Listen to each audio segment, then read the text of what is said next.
ketemu lagi di channel Tia Sananda. Kali ini kita akan membahas materi kelas 11 yaitu alat-alat optik. Bagi yang belum subscribe channel Tia Sananda, silakan di subscribe dulu dan aktifkan tombol lonceng agar mengetahui postingan-postingan Tia Sananda berikutnya. Apa itu alat-alat optik? Alat optik adalah alat yang menggunakan lensa dan atau cermin untuk memanfaatkan sifat-sifat cahaya, di mana sifat cahaya itu digunakan untuk melihat, yaitu sifat cahaya yang dapat dipantulkan dan dapat dibiaskan. Alat optik ada beberapa jenis, diantaranya mata, teropong, mikroskop, lup, kamera, dan lain-lain. Nah, yang merupakan alat optik utama adalah mata. Alat optik yang lain adalah alat optik untuk membantu kerja mata. Alat optik yang pertama yang kita bahas adalah mata. Mata terdiri dari beberapa bagian, yaitu kornea, lensa mata, iris, pupil, retina, aqueous humor, bintik kuning, saraf optik, vitreous humor, dan otot mata. Kornea fungsinya untuk melindungi permukaan mata yang sensitif dari segala jenis benda asing dan kotoran. Lensa mata untuk mengatur pembiasan yang disebabkan oleh cairan aqueous humor di depan mata. Kemudian pupil untuk mengatur agar cahaya dapat masuk ke dalam mata. Iris untuk memberi warna pada mata dan mengatur besar kecilnya pupil. Kemudian retina sebagai tempat terbentuknya bayangan. Aqueous humor adalah cairan yang terdapat di depan lensa mata untuk membiaskan cahaya ke dalam mata.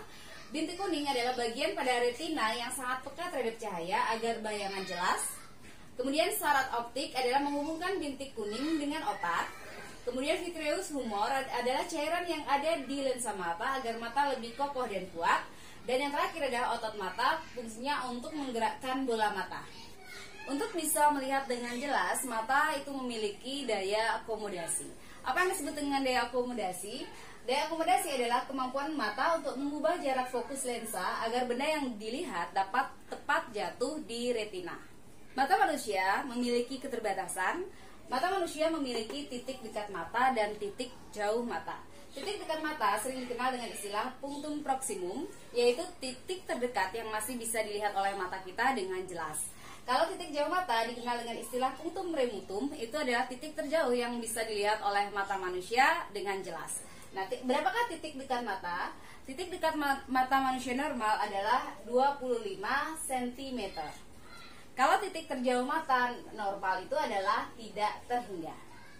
Cacat mata. Cacat mata yang pertama adalah miopi, kemudian hipermetropi, yang ketiga presbiopi, yang keempat astigmatisme. Cacat mata. Cacat mata yang pertama adalah miopi, kemudian hipermetropi, yang ketiga presbiopi, yang keempat astigmatisme atau silinder. Cacat mata yang pertama adalah miopi. Miopi ini sering dikenal dengan istilah rabun jauh atau kalian mungkin sering menyebut dia dengan istilah min. Jadi orang yang min itu adalah orang yang hanya bisa melihat benda-benda dekat secara jelas. Kalau disuruh melihat benda jauh maka akan terlihat kabur. Orang yang menderita miopi itu memiliki titik dekat atau punctum proximum, ibu singkat dengan PP, itu lebih kecil dari 25 cm. Sedangkan yang memiliki titik jauh atau PR, punctum remotum, itu tidak sama dengan tak terhingga. Kemudian orang yang penderita miopi bisa ditolong dengan kacamata berlensa negatif atau lensa cekung. Para penderita miopi itu bayangan yang datang itu jatuh di depan retina, sehingga dapat ditolong dengan kacamata berlensa negatif atau disebut dengan lensa cekung. Kedua adalah hipermetropi yang dikenal dengan istilah rabun dekat. Kalau dalam kehidupan sehari-hari mungkin sering kalian sebut dengan istilah plus, ya, mata plus. Mata hipermetropi itu kebalikan dari mata miopi. Jadi dia tidak bisa melihat benda dekat dengan jelas.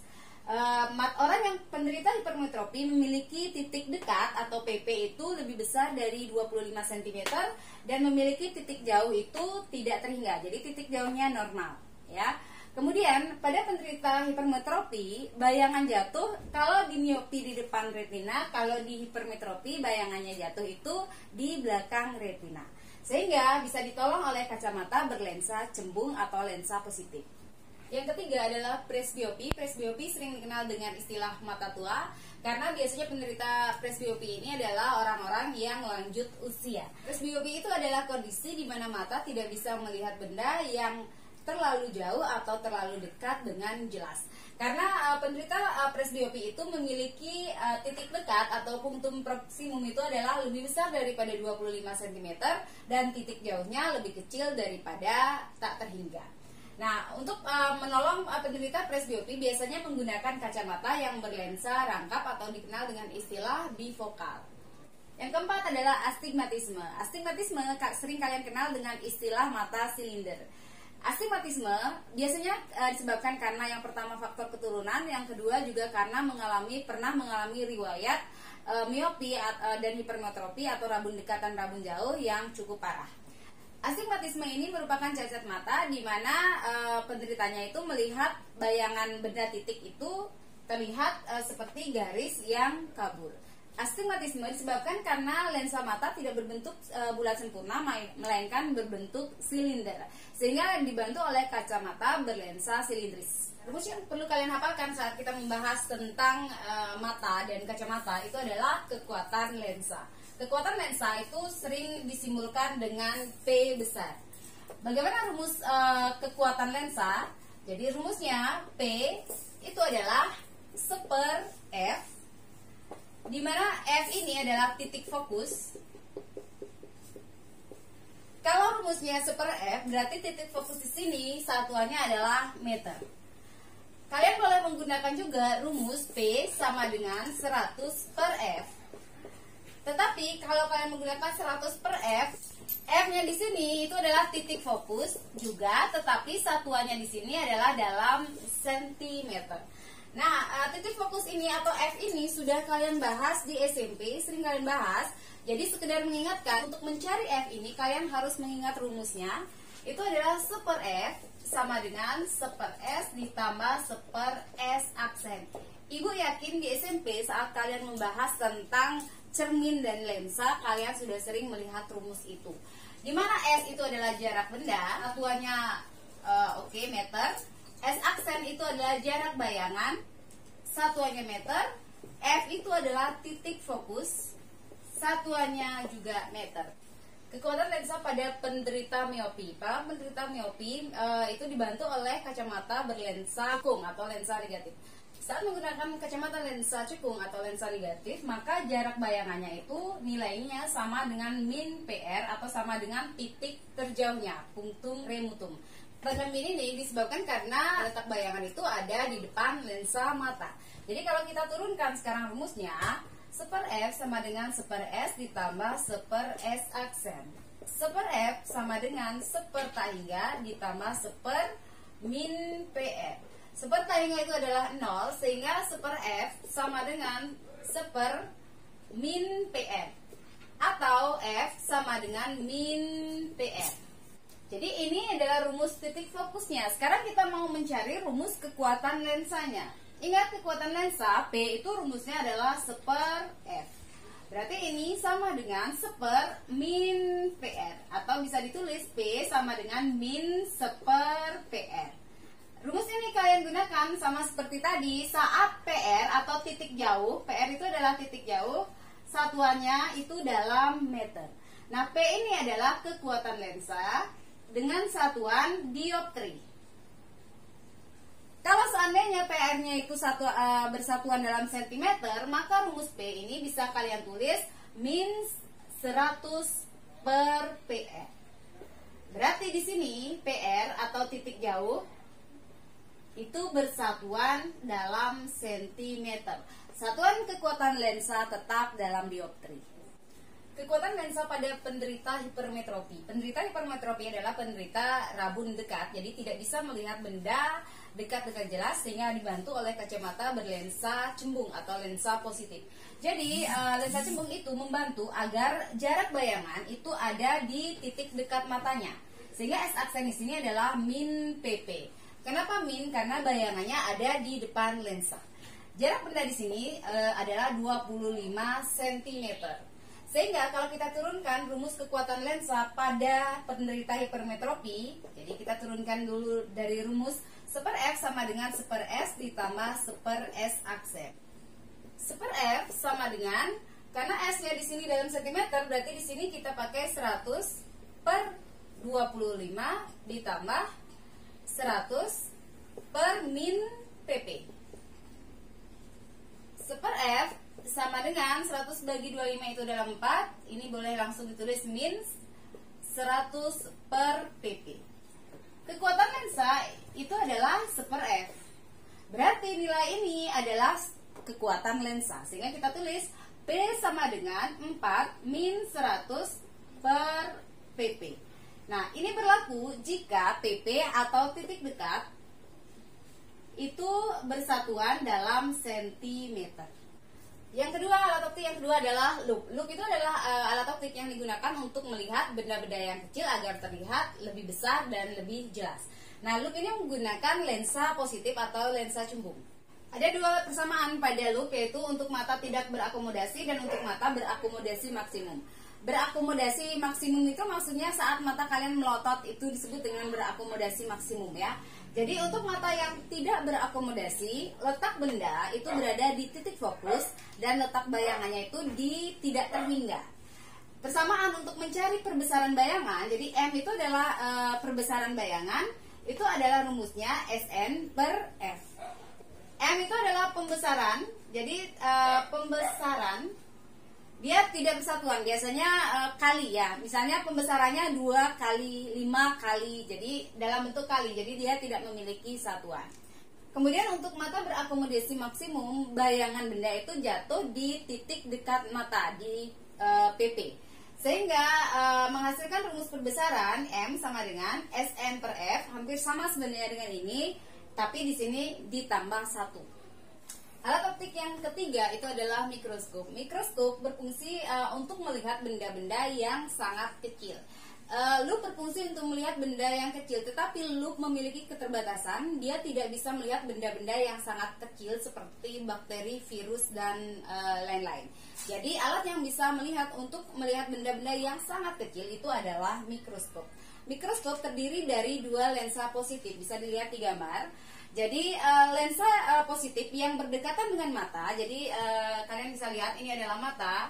Lensa positif yang berdekatan dengan mata itu dikenal dengan istilah lensa okuler. Kemudian lensa positif berikutnya ini yang dekat dengan benda, ini bendanya di sini, itu disebut dengan lensa objektif. Fokus lensa objektif sering dikenal dengan istilah FOB. Fokus lensa okuler sering dikenal dengan istilah FOK. Titik fokus itu juga sering dikenal dengan titik api. Jadi nilai FOB itu lebih kecil dari nilai FOK. Kita lihat pembentukan bayangan pada mikroskop. Pada mikroskop benda itu terletak di depan lensa objektif. Kenapa dia diletakkan di depan lensa objektif? Karena agar bayangannya diperbesar. Kalau dia diletakkan bukan di depan lensa objektif, maka bayangannya justru nanti akan diperkecil. Kita tidak bisa melihat bayangannya. Jadi saat diproyeksikan di lensa objektif, maka akan menghasilkan bayangan seperti yang kita lihat di sini. Bayangannya akan ada di sini, di ruang 1, tepat di depan lensa okuler, lebih kecil dari FOK. Jadi setelah ini berupa bayangan, oleh lensa okuler dia diperbesar, sehingga fungsi lensa okuler di sini adalah sebagai loop. Jadi lensa okuler berfungsi sebagai loop. Sehingga bayangan ini kemudian diperbesar oleh lensa okuler karena dia berfungsi sebagai loop, sehingga dihasilkanlah bayangan diperbesar seperti ini. Secara umum rumus pembesaran bayangan pada mikroskop bisa ditulis M sama dengan MOB dikali MOK secara umum. Nah, sekarang kita turunkan untuk mata berakomodasi maksimum dan tidak berakomodasi maksimum. Rumus pembesaran bayangan untuk mata yang tidak berakomodasi. Syarat untuk mata yang tidak berakomodasi adalah SOK sama dengan FOK, kemudian S aksen OK sama dengan tak terhingga. Nah, bagaimana rumus pembesaran bayangan untuk mata tidak berakomodasi? Kita turunkan dari rumus umum. M sama dengan MOB dikali MOK. MOB itu rumusnya adalah S aksen OB per SOB dikali MOK. MOK, lihat, OK itu adalah lensa okuler. Karena di sini lensa okuler berfungsi sebagai loop seperti yang sudah Ibu jelaskan tadi, berarti rumus MOK sama dengan rumus pembesaran bayangan tadi yang sudah dibahas di loop tadi. Kalian masih ingat ya?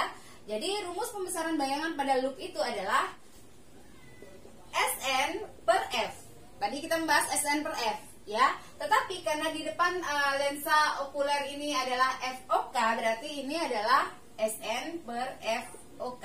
Sehingga rumus M pembesaran bayangan pada mata tidak berakomodasi itu adalah S aksen OB per SOB dikali Sn per FOK. Dengan SOB itu adalah jarak benda pada lensa objektif, satuan meter. S aksen OB itu berarti jarak bayangan pada lensa objektif. Sn itu 25 cm. Kemudian FOK itu adalah titik fokus lensa okuler, satuannya juga meter. Dan M itu ya seperti tadi, pembesaran bayangan tidak bersatuan. Pembesaran bayangan untuk mata berakomodasi maksimum. Syaratnya adalah S aksen OK sama dengan Sn. Terus bagaimana rumus pembesarannya? Sama, kita akan menurunkan MOB dikali MOK.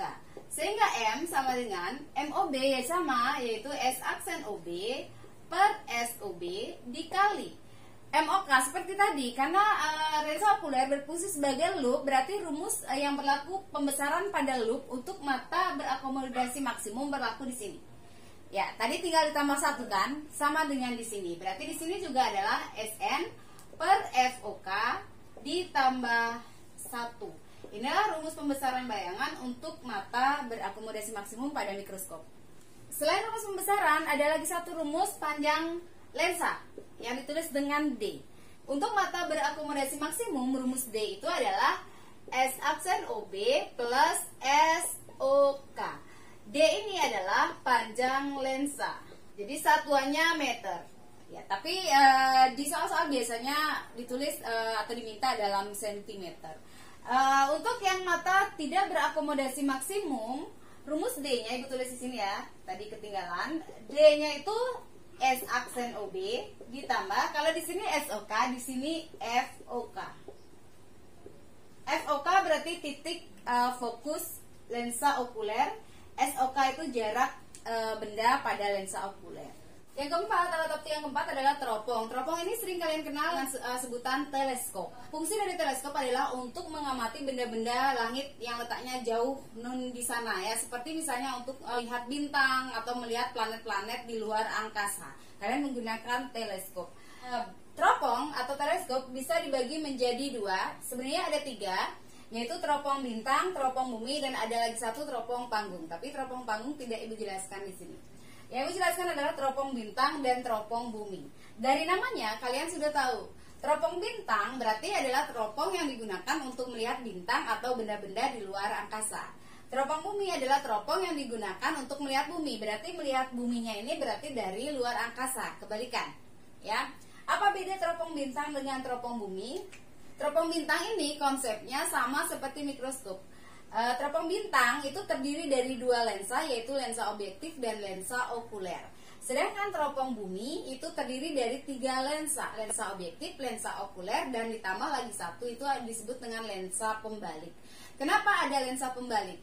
Karena dari luar angkasa kalau kita melihat bayangan benda melalui teropong, itu bayangan akan terlihat terbalik, bendanya akan terlihat terbalik. Untuk agar bendanya terlihat tegak, maka diperlukan lensa pembalik. Teropong bintang ini konsepnya sama seperti mikroskop, seperti yang Ibu bilang tadi. Tetapi bedanya adalah teropong bintang digunakan untuk benda yang letaknya jauh tak terhingga. Jadi ingat, luar angkasa itu kan jauh banget ya. Tetapi kalau mikroskop, bendanya itu terletak di depan fokus objektif. Jadi tadi sudah sempat Ibu jelaskan, di depan fokus objektif, di antara fokus objektif menuju ke jari-jari objektifnya. Oke, teropong bintang dan teropong bumi Ibu sengaja buat seperti ini. Kenapa? Karena rumus mereka hampir sama. Rumus mereka hampir sama, syaratnya juga hampir sama. Teropong bintang untuk mata tidak berakomodasi, sama rumusnya dengan teropong bumi untuk mata tidak berakomodasi. Syaratnya juga sama, yaitu S aksen OK sama dengan tak terhingga, SOK sama dengan FOK. Rumus M-nya sama, kalian bisa lihat. M itu adalah FOB per FOK. Kemudian yang membedakan antara teropong bintang dengan teropong bumi itu adalah di rumus D, di panjang lensa. Kalau teropong bintang itu FOB plus FOK saja. Jadi untuk caranya mengingat adalah ini. Tapi ini kan tadi dibagi, sekarang dijumlah untuk mencari D. FOB ditambah FOK. Tetapi teropong bumi karena seperti yang dibilang berisi lensa pembalik, tambahannya di sini adalah FOB plus FOK ditambah 4FB. Dengan FB ini adalah jarak fokus lensa pembalik. Satuannya biasanya sih dalam sentimeter kalau di soal ya. Tapi tergantung. Kalau FOB, FOK dan semuanya dalam senti, berarti kalian jadikan dia senti. Tapi kalau meter ya meter. Kemudian untuk mata berakomodasi maksimum antara teropong bintang dengan teropong bumi juga sama. Rumusnya sama, syaratnya sama. Yang membedakan cuma rumus D saja seperti tadi. Ya. Syarat untuk mata berakomodasi maksimum itu adalah S aksen OK sama dengan SN, sama dengan di sini. Kemudian rumus M-nya itu adalah FOB per SOK. Di sini harga mutlak itu artinya pembesaran tidak mungkin negatif ya, selalu positif. Kemudian FOB per SOK ini kalau diuraikan akan menjadi FOB per FOK dikali SN plus FOK per SN. Rumus ini sama berlaku di sini juga. Yang berbeda adalah rumus D. Kalau pada teropong bintang D-nya cuma FOB ditambah SOK, ya. Tetapi di sini FOB ditambah SOK ditambah 4FB, 4 kali jarak fokus lensa pembalik. Contoh soal nomor 1, seseorang menderita rabun dekat mempunyai titik dekat 50 cm. Ibu langsung tulis ya, diketahui. Titik dekat itu berarti punktum proksimum itu 50 cm. Jika ingin membaca pada jarak normal 25 cm, berarti SN-nya itu adalah 25 cm, maka kekuatan lensa kacamata yang harus dipakai adalah, yang ditanya itu adalah kekuatan kacamata, P. Karena ini satuannya dalam sentimeter, berarti kita menggunakan rumus yang dalam satuan sentimeter. Rumusnya adalah P sama dengan 4 min 100 per PP. Sehingga sama dengan 4 min 100 per 50. Sehingga P sama dengan 4 min 2. P sama dengan 2 dioptri. Contoh soal nomor 2. Perhatikan gambar jalannya sinar pembentukan bayangan pada mikroskop berikut. Jadi kalian lihat ya, perhatikan. Yang ditanya jarak lensa objektif dan lensa okuler dari mikroskop tersebut adalah. Berarti yang ditanya adalah jarak lensa D. Ya, panjang lensa sama dengan panjang lensa. Oke, kita lihat dulu di gambar. Yang diketahui dari soal ini adalah, kita lihat di sini ada 1,8 itu adalah FOB. Ya, berarti di sini diketahui FOB-nya itu 1,8 cm. Diminta dalam centimeter ya. Kemudian lihat, ini adalah benda. Jarak benda ke lensa objektif itu adalah 2 cm.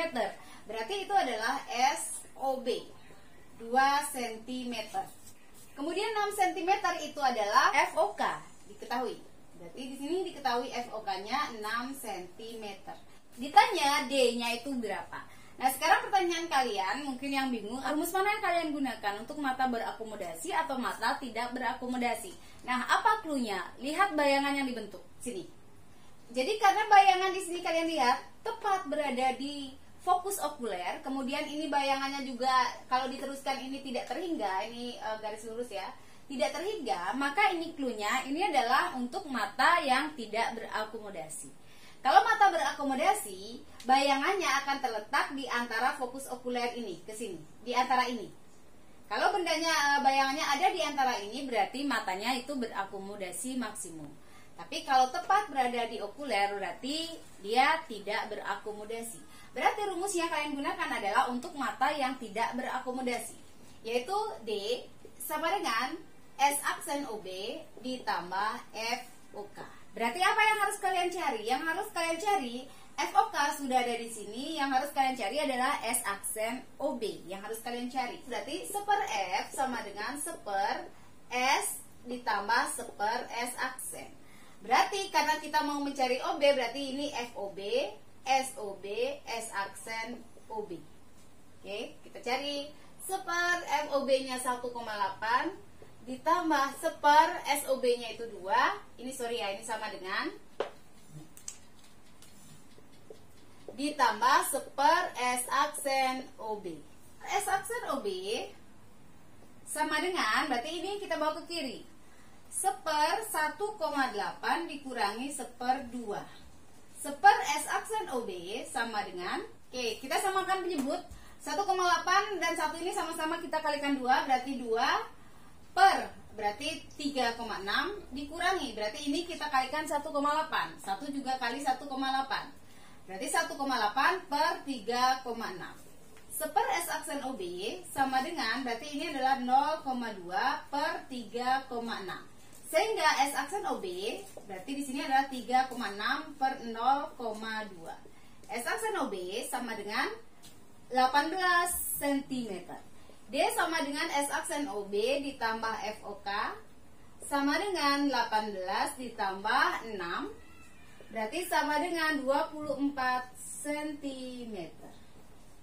Demikianlah materi kita hari ini, semoga bermanfaat. Dan kalau dirasa bermanfaat, silakan di like dan di share. Dan jangan lupa bagi yang belum subscribe channel tes Ananda, silakan di subscribe dulu agar mengetahui postingan-postingan tes Ananda berikutnya. Dadah!